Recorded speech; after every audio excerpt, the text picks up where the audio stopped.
नमस्कार, KP news 24/7 में आपका स्वागत है। मैं हूं अश्विनिया आपके साथ। चलिए एक नजर डालते हैं आज के मुख्य समाचारों पर। बसपा कल्याण में लड़की की हत्या के खिलाफ बीदर में विभिन्न संगठनों की ओर से निकाली गई विरोध रैली। कर्नाटक में कांग्रेस सरकार के खिलाफ लड़ाई तेज कर सकती है भाजपा, आंदोलन की योजना बना रहे पार्टी के नेता। महिलाओं के आर्थिक सशक्तिकरण से देश का होगा विकास, महाराष्ट्र में बोली राष्ट्रपति द्रौपदी मुर्मू। देश में बढ़ती आबादी पर अंकुश लगाए जाने के संबंध में मुरादाबाद जिला कलेक्टर पर शिवसेना का प्रदर्शन। पीएम मोदी ने सिंगापुर में जमकर बजाया ढोल, महाराष्ट्र के रंग में रंगे दिखाई दी।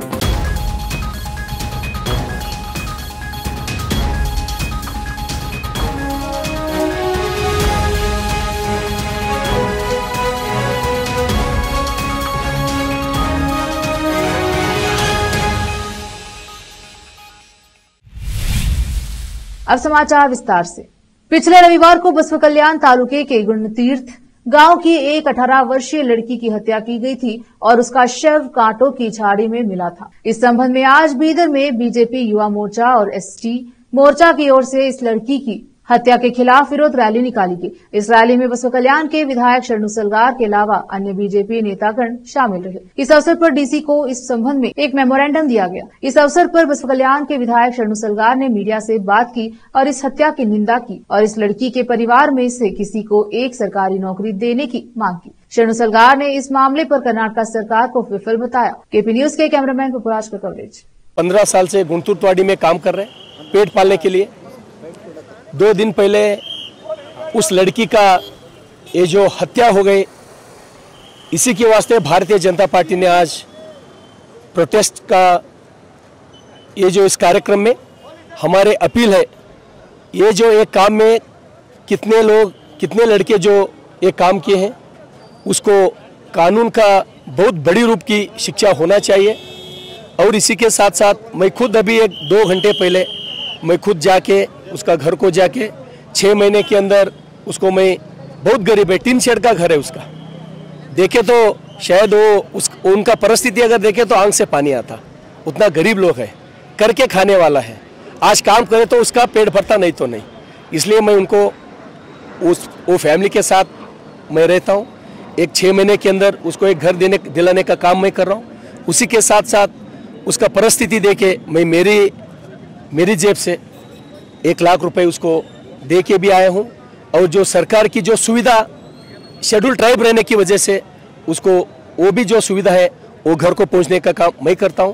और नेक्स्ट वीक में ये जो विषय हो गए, ये दुर्घटना जो हो गए, ये होम मिनिस्टर के पास जाके और हमारे सीएम के पास जाके जो एक सरकारी नौकरी उस घर के लिए देना बोल के मैं अपील करता हूँ। सर, सरकार विफल हो रही है। उस क्षेत्र के तो एमएलए आप हैं सर। एमएलए तो मैं हूँ।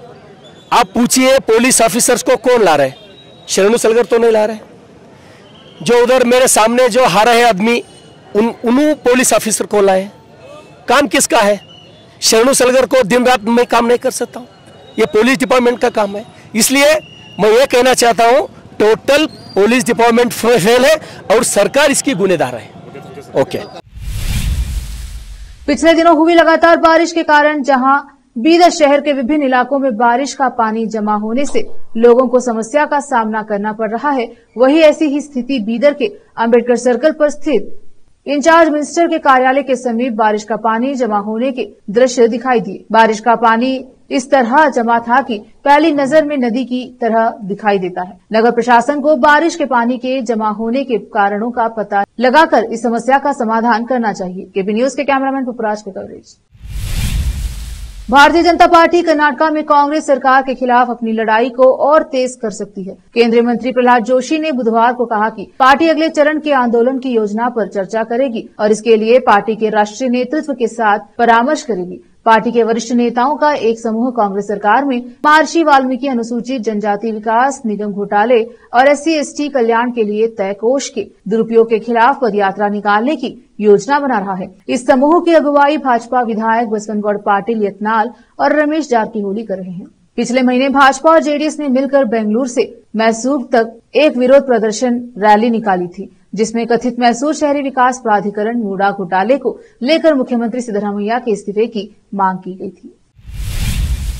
बारिश की वजह से आंध्र प्रदेश के विजयवाड़ा में बड़ा नुकसान हुआ है। हम आपको कार के एक शोरूम और सर्विस सेंटर की तस्वीरें दिखाते हैं, जहां बारिश के पानी में 300 से ज्यादा गाड़ियां डूब गई हैं। इनमें से ज्यादातर नई गाड़ियां थी। शहर के बाहरी इलाके में कार का ये सर्विस सेंटर है। अब कंपनी नुकसान का अनुमान लगाने में जुटी हुई है। भारी बारिश और बाढ़ के चलते भारत के कई राज्यों में तबाही जारी है। तेलंगाना और आंध्र प्रदेश में बाढ़ और बारिश से जुड़ी घटनाओं में अब तक 33 लोगों की मौत हो चुकी है। आंध्रा में मदद के लिए नेवी को बुलाया गया है। एनडीआरएफ के आंध्रा में पिछले 24 घंटे में 5000 जबकि तेलंगाना में 2000 लोगों को रेस्क्यू किया गया है।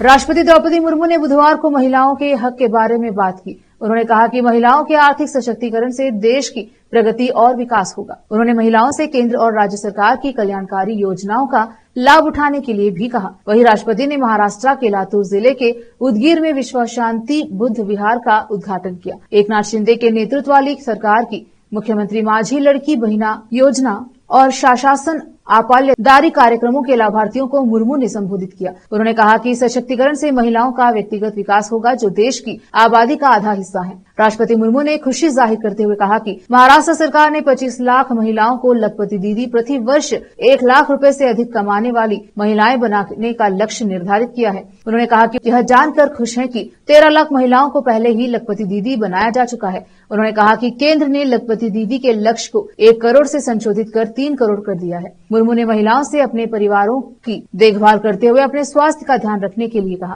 उन्होंने कहा, अगर आप समृद्ध और स्वस्थ रहेंगे तो देश का विकास होगा और प्रगति होगी। रुकते हैं छोटे से ब्रेक के लिए, जल्द लौटेंगे ब्रेक के बाद। हिंदुस्तान के हर कोने में हम हैं मौजूद। 24 घंटे हालात पर गहरी नजर, खबरों से जुड़े चुपते सवालात, और आपको दिखाता है धार्मिक, सामाजिक, राजनीतिक, लोकल और इंटरनेशनल न्यूज की सबसे बेहतर कवरेज,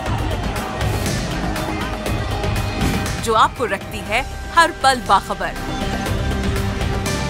देश और दुनिया भर की खबर के लिए देखते रहें केपी न्यूज 24/7। ब्रेक के बाद स्वागत है आपका। देखते हैं समाचार।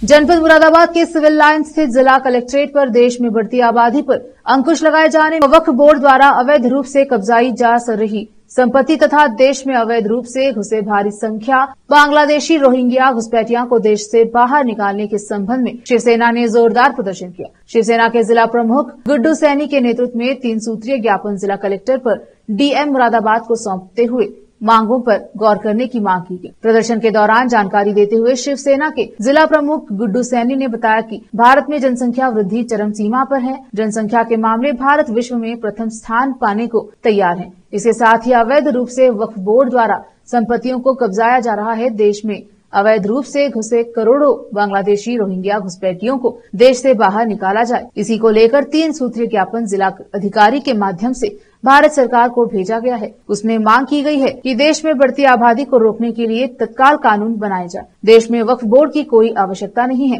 वक्फ बोर्ड को तत्काल भंग किए जाए। देश में अवैध रूप से घुसे रोहिंग्या व बांग्लादेशी घुसपैठियों को तत्काल बाहर निकाले जाए। मुरादाबाद से आलम वारसी की रिपोर्ट। आज हमने माननीय प्रधानमंत्री महोदय जी के नाम एक ज्ञापन जिलाधिकारी महोदय जी को दिया है। उसमें हमने मांग की है कि वक्फ बोर्ड को उस संशोधन की बजाय उसको भंग किया जाना चाहिए और देश में बढ़ रही मुस्लिम आबादी जनसंख्या को कंट्रोल में करने के लिए कड़े कानून बनाए जाएं और रोहिंग्या बांग्लादेशी घुसपैठियों को तत्काल देश से बाहर निकाला जाए। आबादी से क्या दुष्प्रभाव पड़ रहा है?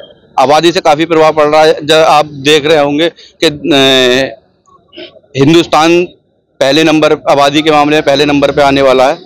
उसको देखते हुए सरकार को ये कड़े कदम उठाने चाहिए। किसको ज्ञापन दिया आज आपने? आज माननीय प्रधानमंत्री जी के नाम जिलाधिकारी महोदय जी को ज्ञापन दिया। बाजारगंज निवासी एक महिला ने नशीली पदार्थ खाकर जान देने की कोशिश की है और महिला द्वारा बाजारगंज थाना कोतवाली निवासी एक व्यक्ति सचिन कुमार दिवाकर पर कई गंभीर आरोप लगाए हैं। पीड़ित व्यक्ति सचिन कुमार दिवाकर ने सारे आरोपों को निराधार बताया है। पूरी जानकारी देते हुए सचिन ने बताया कि महिला को 4 साल पूर्व एक मकान खरीदना था। महिला ने उनके मकान के लिए 5 लाख रुपए लिए थे। जब महिला से 5 लाख रुपए वापस मांगे गए तो महिला ने सचिन दिवाकर को चेक दिया जो कि बाउंस हो गया। महिला को इसकी जानकारी दी गई लेकिन महिला ने उसको अनसुना कर दिया, जिसके बाद उन्होंने कोर्ट में वाद विवाद किया। वाद दायर करने के बाद कोर्ट से कार्यवाही चालू हुई और कोर्ट से संबंध आने के बाद भी महिला ने संबंध लेने से इनकार कर दिया और पैसे न देने के एवज में उसने एक षड्यंत्र रचा है। उसने कुछ लोगों के कहने पर नशीले पदार्थ खा लिया और जिला अस्पताल में भर्ती हो गई और मेरे ऊपर कार्यवाही की मांग करने लगी। महिला द्वारा जितने भी आरोप लगाए गए हैं सारे निराधार हैं और सब के सब गलत हैं। इसकी जांच होनी चाहिए। मुरादाबाद से आलम वारसी की रिपोर्ट। सचिन कुमार दिवाकर।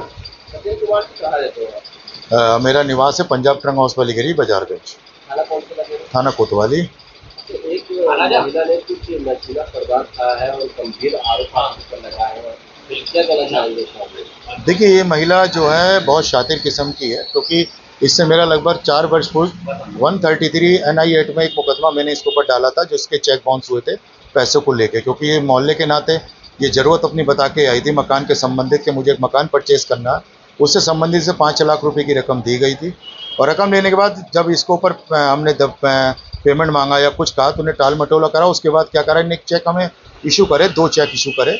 5 लाख रुपए का एक चेक इशू करा, 2 लाख का एक चेक इशू करा, क्योंकि मैडम का भी 2 लाख का हिसाब था। 5 लाख का चेक हमने इसे लगाया तो वो बाउंस हुआ। बाउंस होकर उसका हमने कोर्ट में वाद दायर करा। कोर्ट की तरफ से इस पर कार्रवाई लगभग 2.5-3 वर्ष से चल रही है। 2021 का मामला है, 3-4 वर्ष से कोर्ट में कार्रवाई चल रही है। कोर्ट के थ्रू जब इसके पास पहले संबंध आए, इन्हें संबंध लेने से मना करा। जब 2 दिन पहले NPW वारंट आया, पुलिस लेके गई इसके पास, तो उन्हें वारंट नहीं लिया। उसके चक्कर में इसने ये षड्यंत्र रचा कि नींद की गोलियां खा के हॉस्पिटल में एडमिट हुई। हॉस्पिटल में एडमिट होने के बाद इसने ये ब्लेम लगाया कि मैं इसके ऊपर ऐसे तरह के प्रेरित करता हूँ। हमारा एक बात बताइए, आप सभी भाई लोगों से पूछना चाहता हूँ कि इसका फ़ोन नंबर है, इसका घर का नंबर है, कैमरे भी लगे हुए हैं। क्या कभी मैंने इसे फ़ोन करा हो या कोई टच करा हो या कोई बात करी हो तो उसकी डिटेल्स तो होगी मेरी। वो डिटेल्स निकाल जाए, सच्चाई की दायरा साफ पता चल जाएगा। पूर्ण रूप से षड्यंत्र रूप से ये फंसाने की कोशिश कर रही है। कोर्ट का मामला है, कोर्ट के नोटिस इसके पास गए। इस नोटिस से बचने के लिए, मुकदमे में फैसला चाहने के लिए, दबाव बनाने के लिए इस तरीके से षड्यंत्र रच रही है।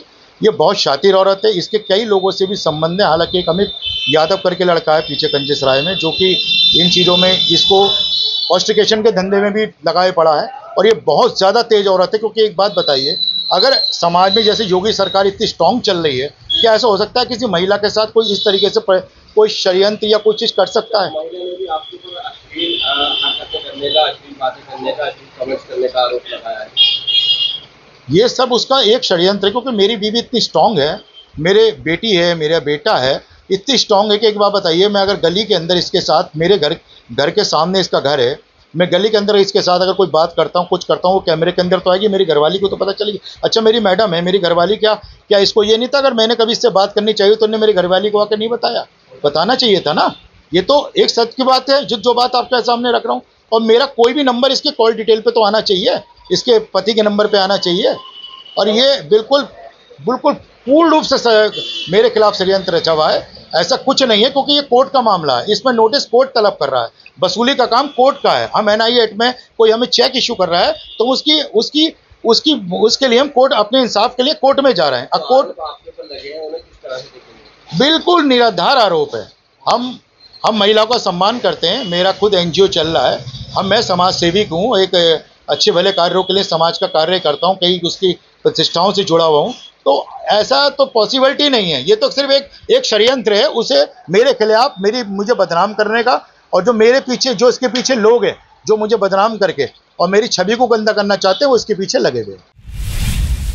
जम्मू कश्मीर में विधानसभा चुनाव को लेकर सभी दलों की ओर से तैयारी जारी है। कांग्रेस नेता राहुल गांधी बुधवार को जम्मू कश्मीर पहुंचे। कांग्रेस नेता ने केंद्र सरकार पर जमकर हमला बोला और साथ ही जनता से वादा भी किया कि वो जम्मू कश्मीर के स्टेटहुड को वापस दिलवाएंगे। राहुल गांधी ने अपने संबोधन में बेरोजगारी, बिजली की समस्या और देश में नफरत बढ़ने का आरोप लगाया। लोकसभा में नेता प्रतिपक्ष ने कहा, हम इस क्षेत्र के राज्य के दर्जे की बहाली सुनिश्चित करेंगे। भाजपा चाहे या ना चाहे, हम इंडिया गठबंधन के बैनर तले सरकार पर इसके लिए दबाव डालेंगे। गांधी रामबंध जिले के बनिहाल विधानसभा क्षेत्र में आने वाले संगलदान में एक चुनावी रैली को संबोधित कर रहे थे। इस क्षेत्र में 3 चरणों में होने वाले विधानसभा चुनाव के पहले चरण के तहत 25 अन्य क्षेत्रों के साथ 18 सितंबर को मतदान होना है। कांग्रेस की प्रदेश कमेटी के पूर्व अध्यक्ष विकार रसूल वानी और इस निर्वाचन क्षेत्र से चुनाव लड़ रहे हैं और उन्हें नेशनल कॉन्फ्रेंस के उम्मीदवार सज्जाद शाहीन और भाजपा के सलीम भट्ट से कड़ी चुनौती मिल रही है। पूर्व मंत्री वानी इस सीट से लगातार तीसरी बार चुनाव जीतने की उम्मीद कर रहे हैं। ब्रुनेई दौरे के बाद पीएम मोदी सिंगापुर के दौरे पर पहुंचे, जहां भारतीय समुदाय ने उनका भव्य स्वागत किया। पीएम मोदी यहां कुछ अलग अंदाज में ही नजर आए। वे महाराष्ट्र के रंग में रंगे हुए नजर आए। उन्होंने कहा कि जमकर ढोल बजाया। और आपको बता दें कि पीएम नरेंद्र मोदी दक्षिणी पूर्वी एशिया राष्ट्र के साथ रणनीतिक साझेदारी को गहरा करने के उद्देश्य से 2 दिवसीय यात्रा पर बुधवार को सिंगापुर पहुंचे। प्रधानमंत्री मोदी ब्रुनेई की अपनी पहली द्विपक्षीय यात्रा समाप्त करने के बाद सिंगापुर के अपने समकक्ष लॉरेंस वोंग के निमंत्रण पर इस दक्षिणी पूर्व एशियाई देश की अपनी 5वीं आधिकारिक यात्रा के तहत यहां पहुंचे। नई दिल्ली में अधिकारियों ने बताया कि 2 दिवसीय यात्रा के दौरान प्रधानमंत्री सिंगापुर के नेतृत्व की 3 पीढ़ियों से जुड़ेंगे। अब वक्त एक और छोटे से ब्रेक का, जल्द लौटेंगे ब्रेक के बाद। हिंदुस्तान के हर कोने में हम हैं मौजूद। 24 घंटे हालात पर गहरी नजर, खबरों से जुड़े चुपते सवालात और आपको दिखाता है धार्मिक, सामाजिक, राजनीतिक, लोकल और इंटरनेशनल न्यूज की सबसे बेहतर कवरेज, जो आपको रखती है हर पल बाखबर। देश और दुनिया भर की खबर के लिए देखते रहें केपी न्यूज 24/7। ब्रेक के बाद स्वागत है आपका, देखते हैं समाचार। मंडी से सांसद और अभिनेत्री कंगना रनावत की फिल्म इमरजेंसी तय तारीख 6 सितंबर को रिलीज नहीं हो पाएगी। बॉम्बे हाईकोर्ट से इस मामले पर सुनको कोई राहत नहीं मिली है। अदालत ने कहा है कि वे केंद्रीय फिल्म प्रमाण बोर्ड CBFC से फिल्म के निर्माताओं को प्रमाण पत्र जारी करने के लिए नहीं कह सकती, क्योंकि यह मध्य प्रदेश हाईकोर्ट के आदेश का खंडन होगा। उन्होंने कहा कि मैं हर किसी की पसंदीदा टारगेट बन गई हूं। यह वह कीमत है जो सोए हुए देश को जगाने के लिए चुकानी पड़ती है। कंगना रनावत ने सोशल मीडिया प्लेटफॉर्म एक्स पर एक पोस्ट में कहा, आज मैं सबकी पसंदीदा निशाना बन गई हूं। इस सोए हुए देश को जगाने की यही कीमत चुकानी पड़ती है। वे नहीं जानते कि मैं किस बारे में बात कर रहा हूं। उन्हें नहीं पता कि मैं इतनी चिंतित क्यों हूं, क्योंकि वे शांति चाहते हैं। वे किसी का पक्ष नहीं लेना चाहते। वे कूल हैं। आप जानते हैं कि चिल्ड। केंद्रीय मंत्री किरेन रिजिजू ने बुधवार को 4 सितंबर को कोलकाता में ट्रेनी डॉक्टर के रेप मर्डर मामले से निपटने के तरीके को लेकर पश्चिम बंगाल की मुख्यमंत्री ममता बनर्जी की आलोचना की है। अपने आधिकारिक एक्स अकाउंट पर शेयर की गई एक चिट्ठी में तत्कालीन कानून मंत्री रिजिजू ने 2021 का एक पत्र साझा किया, जिसमें उन्होंने कहा कि संसद ने बलात्कार जैसे जघन्य अपराधों से निपटने के लिए 2018 में पहले ही एक कड़ा कानून पारित कर दिया था। रिजिजू की यह पोस्ट पश्चिम बंगाल विधानसभा द्वारा अपराजिता महिला एवं बाल पश्चिम बंगाल आपराधिक कानून संशोधन विधेयक 2024 को सर्वसम्मति से पारित किए जाने के एक दिन बाद आई है। आखिर में फिर एक बार देखते हैं मुख्य समाचार। बसपा कल्याण में लड़की की हत्या के खिलाफ बीदर में विभिन्न संगठनों की ओर से निकाली गई विरोध रैली। कर्नाटक में कांग्रेस सरकार के खिलाफ लड़ाई तेज कर सकती है भाजपा, आंदोलन की योजना बना रहे पार्टी के नेता। महिलाओं के आर्थिक सशक्तिकरण से देश का होगा विकास, महाराष्ट्र में बोली राष्ट्रपति द्रौपदी मुर्मू। देश में बढ़ती आबादी पर अंकुश लगाए जाने के संबंध में मुरादाबाद जिला कलेक्टर पर शिवसेना का प्रदर्शन। पीएम मोदी ने सिंगापुर में जमकर बजाया ढोल, महाराष्ट्र के रंग में रंगे दिखाई दी।